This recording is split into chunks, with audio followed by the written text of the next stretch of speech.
सतनाम पुण्यम संजीवनी स्वात्मगम्यम उर्वो सतां सायुर्मात्मविद्याम् सारं स्वकाव्यां परमार्थलिङ्गम्।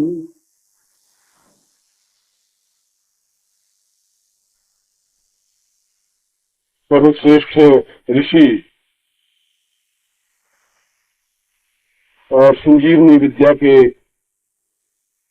एकमात्र जानकार शुक्राचार्य ने अपने सूत्रोपनिषद के प्रारंभ में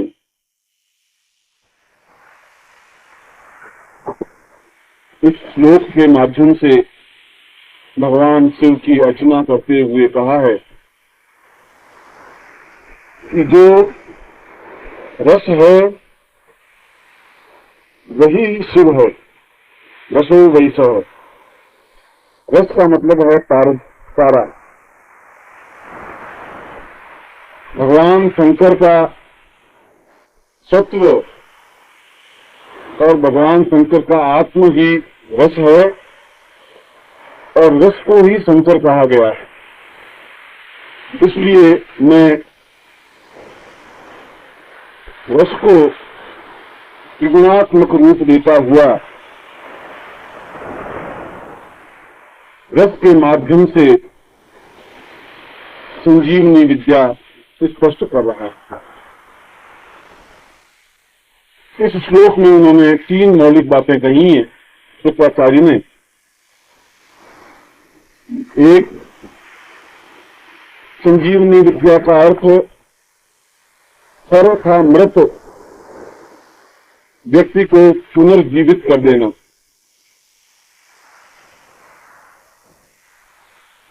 दूसरा,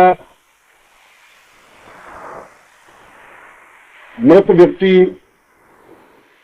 के शरीर में किसी दूसरे के प्राणों को समाहित कर देना।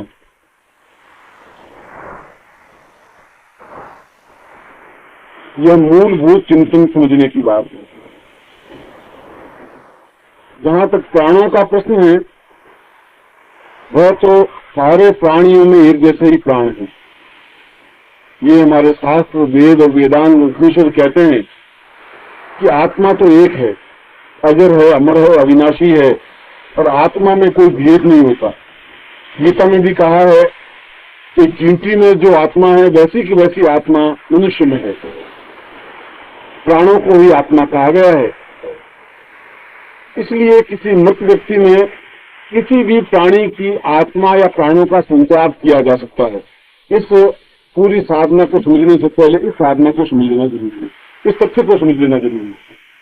यदि मृत हाथी की आत्मा को मनुष्य के शरीर में प्रवाहित कर दी जाए तो मनुष्य वापस जीवित हो सकता है।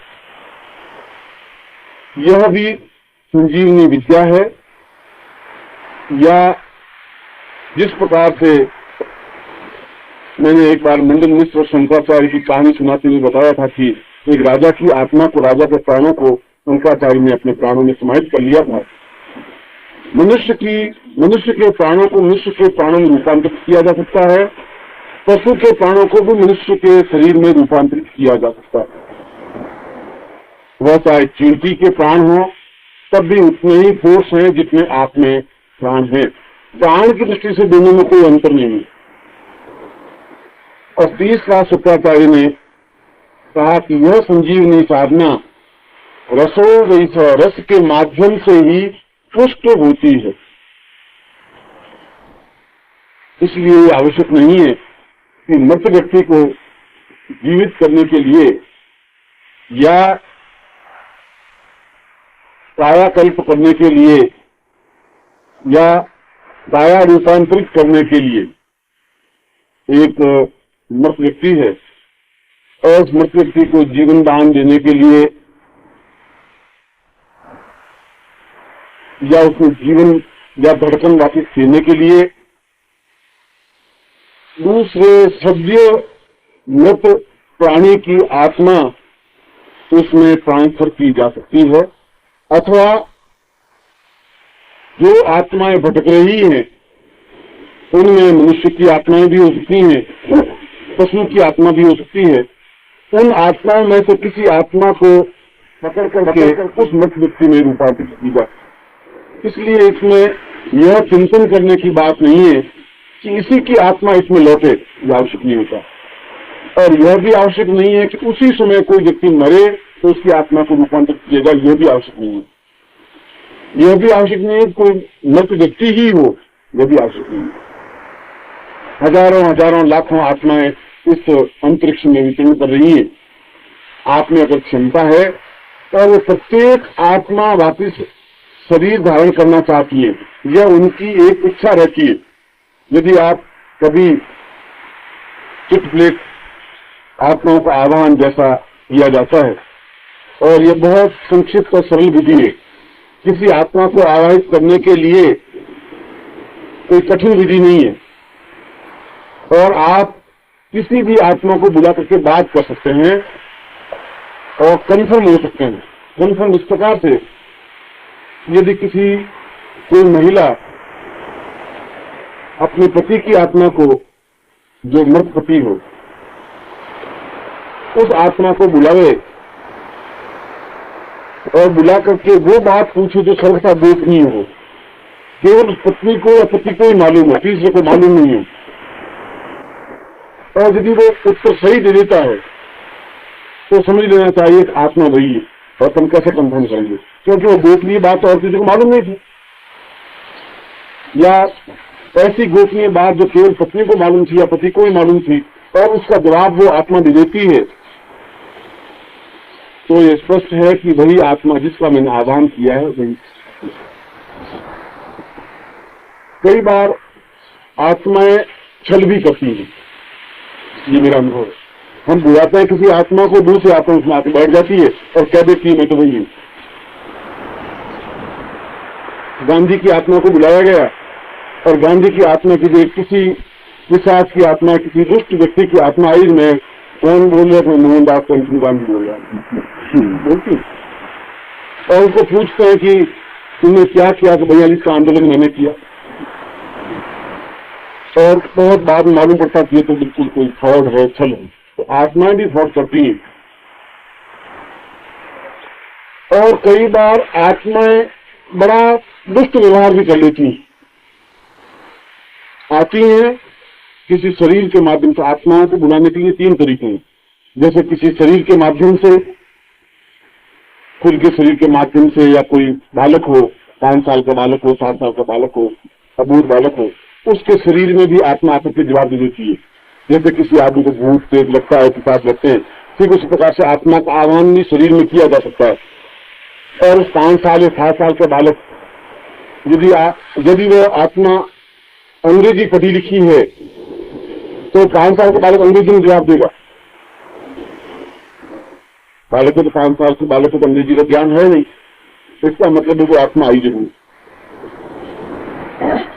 एक तो शरीर के माध्यम से, दूसरा संकेत के माध्यम से।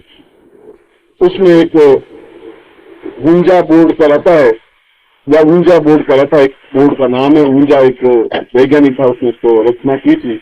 अमेरिका में आत्माओं का आह्वान का बहुत बड़ा प्रचलन और शौक है वहां पर। बस रोज रात्रि को जैसे ताश खेलने का शौक है, तो वहाँ आत्माओं को बुलाने का और बातें करने का शौक। छोटे छोटे बच्चे बैठे बैठे बातें करते रहते हैं, बड़े बातें करते रहते हैं, ये वहाँ चलता रहता है। प्रत्येक घर में वहाँ राष्ट्रीय रोग है ये।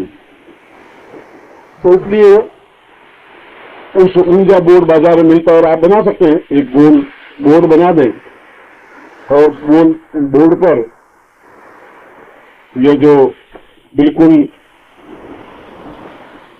चिकनी सी कोई सतह हो, जिसको प्लास्टिक जैसा कहते हैं या बोर्ड कहते हैं, पतला सा, इस प्रकार के बोर्ड उसके ऊपर लगा दें। चिकनी सतह उनसे बिल्कुल चिकनी, और उस चिकनी सतह पर आप चारों तरफ ABCDEFGH इस प्रकार से Z तक और 1 2 3 4 अंक लिखते हैं। फिर उसके बाद में बीच में एक कटोरी रख दे उल्टी, और फिर आप 3 आदमी या 3 कोई बालक या 3 व्यक्ति मिलकर के आत्मा का आवाहन करें, किसी भी मृत आत्मा का जो आपकी परिचित हो। तो आप खुद देखेंगे कि कुछ क्षण बाद 2, 3, 4, 5 मिनट बाद, मगर इसमें इतना ध्यान रखने की जरूरत है कि कमरा बिल्कुल शांत हो, डिस्टर्बेंस नहीं हो, आवाज नहीं आती हो, तो रेडियो की आवाज भी नहीं आती हो, बहुत धूप अंधेरा नहीं हो, रोशनी भी तेज नहीं हो, बहुत मध्यम सी लाइट सी हो, या बिल्कुल धूप अंधेरा हो तो आप बस वॉक की लाइट लगा दे लाल बनी, और फिर 3 व्यक्ति एक उंगली उस कटोरी पर रख दें, फिर आत्मा का आह्वान करें, तो कुछ समय बाद कटोरी अपने आप करने लग जाएगी। इसमें कोई मंत्र की जरूरत नहीं, कोई टेक्निक की जरूरत नहीं, कोई क्रिया की जरूरत नहीं है, घर में कर सकते हैं। और आप प्रश्न करेंगे तो ऐसे प्रश्न करिए क्योंकि आपका प्रारंभिक अभ्यास है जिसका उत्तर हाँ या ना में आता है। जैसे कि क्या तुम मोहनलाल हो, तो वो या तो कहेगा नो या कहेगा यस, वही तो बात करेगा। ऐसे प्रश्न, क्या तुम्हारे 3 लड़के थे, क्या तुम्हारी पत्नी का नाम शांति था, ऐसे प्रश्न करें। तो वो कटोरी सीधी पहले वाई पे घूमेगी, फिर ई पे घूमेगी, फिर एस पे आएगी, सीट या कैसे देख, या नो पे आएगी, ए नो ओ पे आएगी। ये प्रश्न यहाँ करने की जरूरत नहीं है कि वो तो बिल्कुल जवाब मूर्ख था, पढ़ा लिखा अंग्रेज भाई नहीं, फिर भाई ये प्रश्न नहीं है। वह आत्मा जहां तक जब आत्मा बन जाती है तो अंग्रेज की धुरंधर नहीं बनती, पर ऐसे छोटे मोटे उत्तर दे सकती है, भाई ये अपने नो। कई बार ऐसी आत्माओं को दूसरी आत्मा हेल्प भी कर लेती है और के साथ में आ जाती है।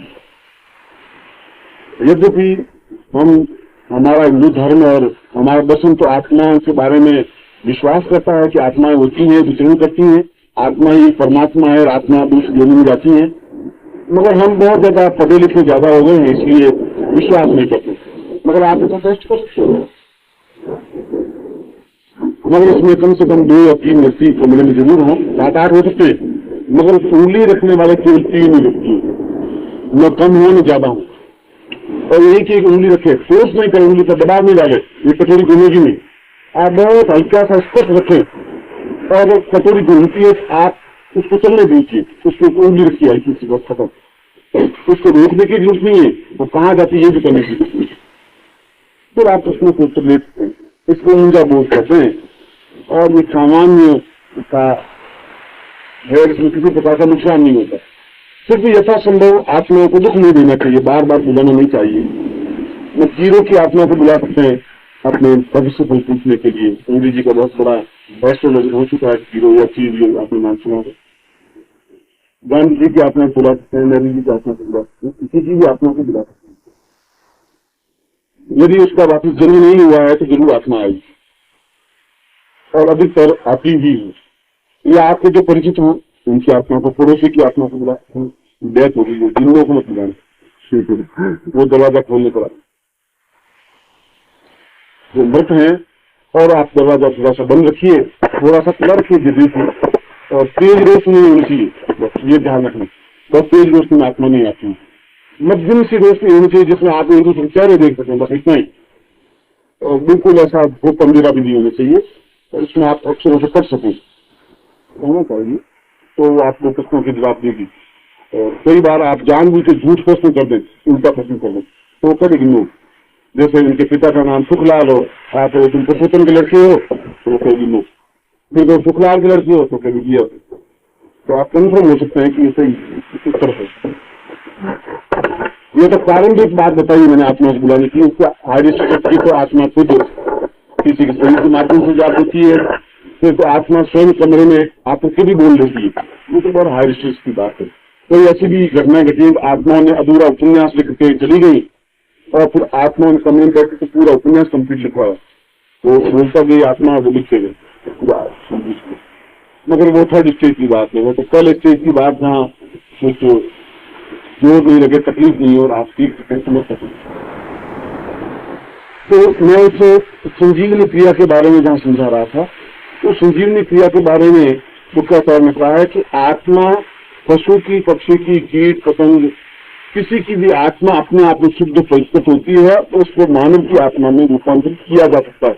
मृत व्यक्ति की आत्मा में, मगर तब तक रूपांतरित किया जा सकता है यदि मृत व्यक्ति के शरीर में षडांत पैदा नहीं हो गई और 8 घंटे बाद षडांत पैदा हो जाती है। मरने के 8 घंटे बाद षडांत पैदा हो जाती है। 8 घंटे तक व्यक्ति मरने के बाद भी लगभग स्वस्थ रहता है, तो उसका खून धीरे धीरे पानी में कन्वर्ट होता रहता है। ब्लड में जो ब्लड होता है वो एकदम से ब्लड से पानी बनता नहीं, मगर धीरे धीरे वो कन्वर्ट होता रहता है। तो इसलिए मरने के बाद जल्दी ही इस क्रिया को करना चाहिए, बहुत ज्यादा विलंब नहीं होना चाहिए। 8 घंटे के बाद ये प्रयोग बेकार करने से अर्थ नहीं।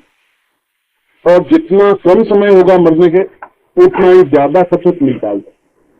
मगर यदि आप चाहें तो ऐसी मृत लाश को बर्फ में रख करके महीने के बाद ही प्रयोग, षडांत पैदा नहीं होती आती है, और बर्फ में षडांत पैदा नहीं होती।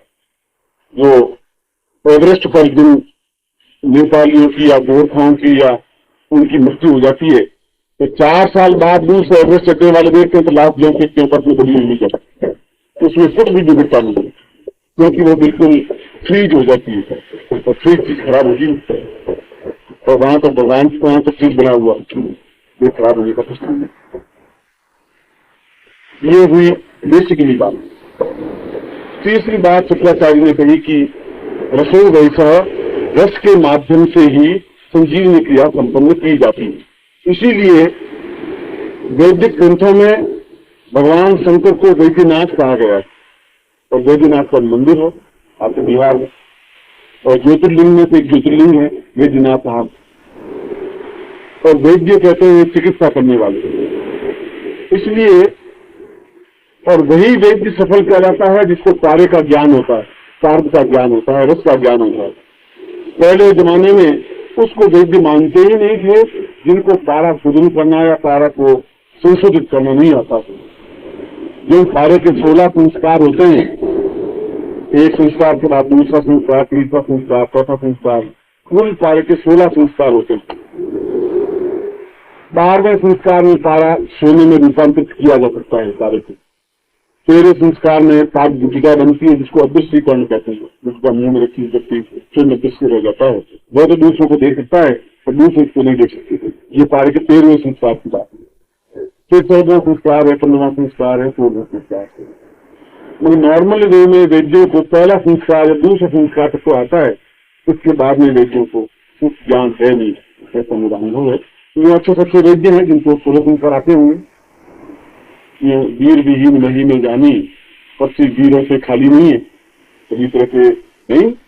मगर अधिकतर हरिद्वार में जो आयुर्वेद का कॉलेज है, यूनिवर्सिटी है, आयुर्वेद यूनिवर्सिटी, उसमें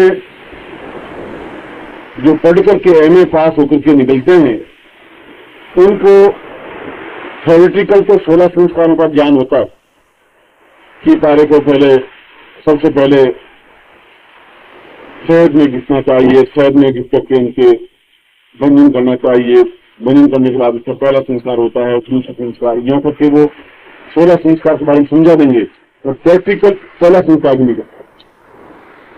वो सही तरीके से उस शहद में भी पारे को तोड़ नहीं सकते।